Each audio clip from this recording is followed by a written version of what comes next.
ফলাফল বাতিল করে চলচ্চিত্র শিল্পী সমিতির নতুন নির্বাচনের দাবি করেছেন পরাজিত সাধারণ সম্পাদক প্রার্থী চিত্রনায়িকা নিপুণ আক্তার। ফলাফল বাতিল চেয়ে তিনি এ বিষয়ে হাইকোর্টে একটি রিট দায়ের করেছেন।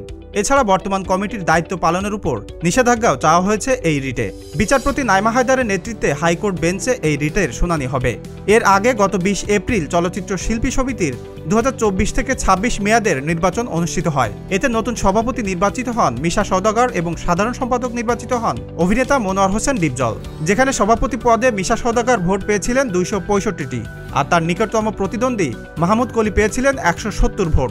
সাধারণ সম্পাদক পদে মনোয়ার হোসেন ডিপজল পেয়েছিলেন 225টি ভোট এবং তার থেকে 16 ভোট কম পেয়েছিলেন তার নিকটতম প্রতিদ্বন্দ্বী অভিনেত্রী নিপুণ আক্তার। সহ সভাপতি পদে জয়ী হয়েছিলেন মাসুম পারভেজ রুবেল ও ডিএ তায়েব। সহ সাধারণ সম্পাদক পদে আরমান এবং কার্যনির্বাহী সংসদ সদস্য পদে মিশা ডিপজল পরিষদ থেকে নির্বাচিত হয়েছিলেন 9 জন। তারা হলেন সুচরিতা, রোজিনা, আলিরাজ, সুব্রত, দিলারা ইয়াসমিন, শাহনুর, নানা শাহ, রত্না কবির ও চুন্নু।